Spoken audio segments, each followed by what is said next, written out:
안녕하세요. 뻔뻔한 복덕방입니다. 오늘의 주제는 잠실 진주아파트 건축심의 통과 2678가구로 탈바꿈 내년 7월 분양 예정이라는 제목으로 말씀 전하겠습니다.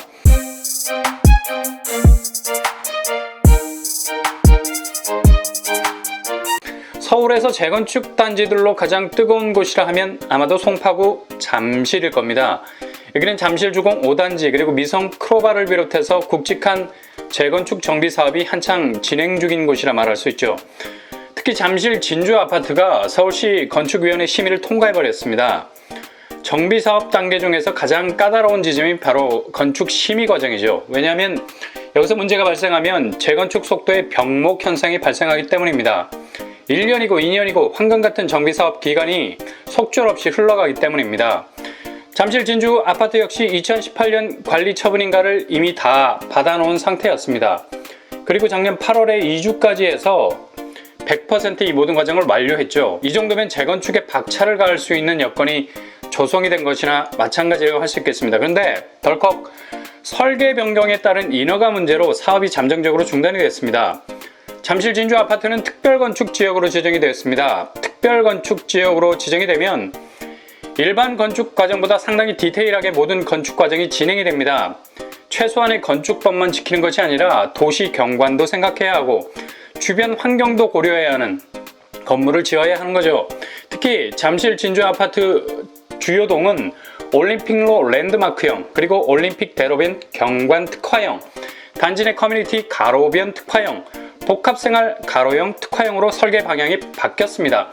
듣기만 해도 생소한 말들이죠. 한마디로 23개 동 전체가 천편일률적인 건물의 모습으로 건축되지 않고 각자 특화된 파트가 있어서 그 목적에 맞게 건물이 지어진다는 겁니다. 랜드마크형은 그야말로 삐죽한 빌딩 같은 아파트가 들어서겠고, 경관 특화형은 아마도 주변 건물과 조화를 이루는 높고 낮은 아파트로 구성이 되겠죠. 이렇게 복잡한 설계로 진행이 되다 보니까 기존 설계가 계속 변경될 수밖에 없었던 겁니다. 이러한 과정을 거치다 보니까 시간은 흐르고 흘러서 결국 2주를 마친 지 거의 1년 이상이 지나고 나서 서울시 건축심의를 통과하게 됐습니다. 이렇게 되면 잠실 진주 아파트 재건축은 날개를 단 것이나 다름이 없게 됩니다.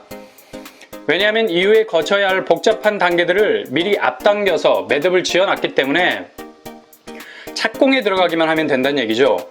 특히 2017년 12월에 이미 관리 처분 인가를 받았기 때문에 재건축 초과이익 환수제, 그러니까 재건축을 해서 조합원이 3천만 원 이상의 이익을 보면 초과 금액의 최대 50%를 환수해가는 제도죠. 재건축을 하는 조합 입장에서는 엄청나게 큰 부담이 될 수 있습니다. 근데 잠실 진주 아파트가 이걸 피했다는 거죠. 강남 재건축 초과 분담금이 평균적으로 4억에서 5억 정도로 나왔다는 것을 감안한다면 잠실 진주 아파트가 초과이익 환수제를 피한 것만으로도 다행스러운 일이 되겠죠. 이런 배경을 깔고 잠실 진주 아파트는 내년 7월에 분양될 가능성이 높습니다. 아마도 잠실에서 분양가 상한제를 맞는 대단지 아파트로 계속해서 바통을 이어가게 될 것입니다. 청약을 준비하는 입장에서는 굉장히 좋은 기회라고 할 수 있습니다. 선분양이다, 후분양이다 말이 많았지만 조합 측에서는 일단 선분양에 무게를 두고 분양가 상한제 분석 전문 업체를 선정한 뒤에 수익성을 계산해 보겠다는 계획입니다. 아마도 후분양은 공사비를 조달해야 하는 엄청난 부담이 있기 때문에 쉽사리 후분양을 선택하지 못할 겁니다. 잠실 진주 아파트는 1980년 송파구 신천동 20-4번지 일대에 준공이 됐습니다. 총 16개 동으로 이루어졌고요. 1507가구 규모입니다. 근데 이 사이즈를 재건축하게 되면 지하 3층에서 지상 35층까지 올라가게 됩니다. 그리고 가구 수도 대폭 증가하게 되었는데 2678가구 규모 23개 동으로 늘어나게 됩니다. 거의 2배 정도로 껑충 뛰게 됐죠. 잠실에서 3000세대 정도 되는 아파트라면 거대 단지 규모라고 말할 수 있습니다. 2678세대 중에 임대주택 352세대를 빼고 나머지 물량을 조합과 일반 분양으로 공급이 됩니다. 아마도 일반 분양 물량은 차후에 더 조정이 되겠지만 600가구 이상이 될 겁니다.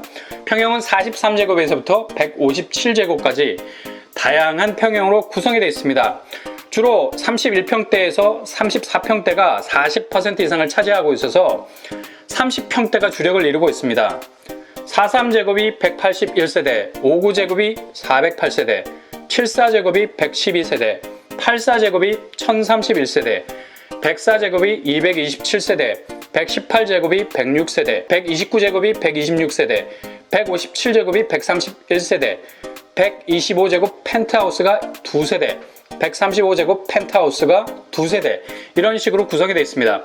59와 84가 주력을 이루고 있는 것을 볼 수 있죠. 잠실 진주 아파트는 2024년에 입주를 예정하고 있습니다. 즉 내년에 착공에 들어가서 공사를 완료한다는 계획을 가지고 있죠. 건설사는 잠실이라는 특성이 있기 때문에 당연히 브랜드 네임이 있는 삼성물산과 현대산업개발이 맡았습니다. 잠실에서 또 하나의 거대 규모의 브랜드 아파트가 들어서게 되는 거예요. 잠실이라는 입지와 브랜드 아파트 네임 밸류가 만나면 거의 퍼펙트 스톰 현상이 일어나죠. 주변 아파트를 주도해 나가는 대장주 역할을 하게 된다는 겁니다. 아마도 잠실 진주 아파트 역시도 주변에 재건축이 진행되고 있는 잠실 주공 5단지 그리고 미성 크로바와 함께 잠실의 대장주 역할을 톡톡히 해낼 것으로 예상이 되네요. 특히 길 하나를 사이에 두고 잠실 파크리오 아파트와 접해 있어서 서로 윈윈 할 수 있는 입지적인 장점도 기대해 볼 수 있습니다. 무엇보다도 진주 아파트는 토지거래 허가구역에서 제외가 됐습니다. 지난 6.17 대책에서 대치, 삼성, 청담, 잠실은 토지거래 허가구역으로 지정이 됐죠. 그래서 여기서 주택을 구입하는 경우 2년간 실거주해야 하기 때문에 매매와 임대가 금지가 되는 점이 있습니다. 물론 내년 2월 19일부터는 분양가 상한제가 적용되는 주택은 민영주택인 경우 분양가가 80% 미만이면 3년, 80% 이상이면 2년 거주해야 되고 공공주택인 경우는 분양가가 80% 미만이면 5년, 80% 이상이면 3년을 거주해야 하는 의무가 생겼습니다. 이런 법안이 신설됐기 때문에 토지거래 허가구역 2년 실거주는 별 의미가 없어 보입니다. 그러나 토지거래 허가구역에서는 이외에도 부동산을 구입하는 데 있어서 구청의 허가를 받아야 하는 까다로운 여러 절차가 있기 때문에 굉장히 번거로울 수가 있어요. 일단은 잠실 진주 아파트는 옆에 있는 잠실 파크리오와 더불어서 토지거래 허가구역에서는 제외가 됐습니다. 그렇다면 잠실 진주 아파트의 입지 어떨까요? 교통생활, 환경, 인프라, 3박자를 골고루 갖춘 곳이라 말할 수 있습니다. 일단 잠실이라는 입지를 기본적으로 깔고 가지 않습니까? 잠실 진주 아파트 앞쪽으로는 144만 제곱미터 규모의 올림픽공원이 자리 잡고 있습니다. 도보로 10분 정도면 충분히 닿을 수 있는 거리죠. 게다가 석천호수 역시 도보로 10여 분밖에 걸리지 않습니다. 한마디로 천혜의 숲세권을 양방향에서 누릴 수 있는 환경을 가지고 있다고 해도 과언이 아니죠. 심지어 롯데월드타워도 도보로 10분 남짓밖에 걸리지 않는 위치에 자리 잡고 있어요. 롯데월드 타워만 옆에 있어도 주변 생활 인프라는 굳이 설명을 드릴 필요가 없겠습니다. 게다가 서울 아산병원도 1km 내외에 자리 잡고 있습니다. 한마디로 서울에서 누릴 수 있는 모든 입지 혜택을 다 흡수할 수 있는 장소죠. 가장 중요한 교통 어떨까요? 일단 8호선 몽천토성역이 도보로 2, 3분 거리에 있습니다. 초초초 역세권이죠. 뿐만 아니라 9호선 한성백제역이 도보로 5, 6분 거리. 게다가 잠실나루역이 도보로 10여 분 거리, 잠실역이 가장 멀겠네요. 도보로 15분 정도입니다. 전형적인 3일체 역세권, 트리플 역세권인데 잠실역과 잠실나루역이라는 초이스를 할 수 있는 쿼드러플 역세권이라고도 할 수 있겠습니다. 서울에서 이 정도 교통 입지를 가진 것도 드물겠습니다. 왜 많은 청약자들이 잠실 쪽으로 내 집 마련을 원하는지 한 단면만 봐도 금방 알 수 있지 않겠습니까? 일단 깔고 있는 지하철역이 4개 정도가 되니 이 지하철 노선이 이후에는 사람을 싣고 가는 교통수단이 아니라 아파트의 입지를 싣고 가는 지하철이 될 수 있다는 거죠. 주변 학교 어떨까요? 제일 가까운 초등학교가 잠실 파크리오 단지 쪽에 있는 잠실 초등학교입니다. 도보로 3분 정도 걸릴까요? 정말 초품화라고 할 수 있는데 단점이 대로를 건너서 등교를 해야 한다는 부담이 있습니다. 그 외에 잠실 쪽이라 교육 환경도 아주 우수하죠. 자면초등학교, 잠실중학교, 방위중학교, 풍납중학교 등등이 거의 도보권 안에 있음을 볼 수가 있습니다. 이렇게 볼 때 잠실 진주 아파트 입지는 거의 타의 추종을 불허할 정도의 포지션을 가지고 있다고 볼 수 있습니다. 교통, 학군, 생활, 환경 인프라는 A 학점을 받고도 철철철 흘러넘칠 정도의 수준이라고 볼 수 있겠네요. 그러니 꼭 잠실 진주 아파트에 대한 청약 일정 내년부터 꼼꼼히 체크하셔서 도전하실 수 있길 바랍니다. 물론 경쟁률 가점 엄청나겠죠. 그러나 당첨만 되면 됩니다. 경쟁률은 상대적인 것이지만 당첨은 절대적인 거예요. 왜냐? 내가 당첨되면 쓰나미 같은 경쟁률 가점 찻잔 속의 태풍에 불과하게 되는 겁니다. 그러니 절대 기죽지 마시고 자신감을 가지고 도전하시기 바랍니다. 그렇다면 분양가 어느 정도 예상할 수 있을까요? 당연히 이곳은 분양가 상한제가 적용이 됩니다. 조합에서 분양가 감정가를 받아보겠다고 말한 것도 결국 후분양이 조합에게도 엄청난 부담이라는 것을 반증한 사실입니다. 게다가 선분양과 후분양의 분양가 차이가 그리 크게 나지 않는다는 자료를 받아보았다는 풍문이 있어서 내년 7월에 착공과 더불어 선분양될 가능성이 크다고 봅니다. 분양가는 3천만 원 초반 혹은 중반 정도 되지 않을까 예상해보는데요. 둔촌주공 아파트가 가장 큰 기준이 될 것 같습니다. 분양가 상한제 적용이 되면 이 분양가는 어디로 뛸지 미지수죠. 낮아질 수도 높아질 수도 있다는 얘기입니다. 주변 아파트 시세를 보면 바로 옆에 있는 잠실 파크리오 30평대가 20억의 시세를 형성하고 있어요.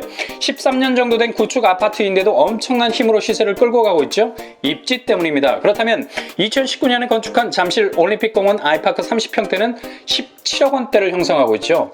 이렇게 보면 분양가 상한제를 맞는 잠실 진주 아파트 분양가와 주변 시세와의 차이는 굉장히 벌어져 있다는 것을 볼 수가 있습니다. 또 하나의 로또 분양이 될 공산이 크고요. 실수요 내 집 마련을 준비하는 청약자들에게는 정말 좋은 입지에 주택을 구입할 수 있는 기회가 생긴다는 것입니다. 오늘의 결론입니다.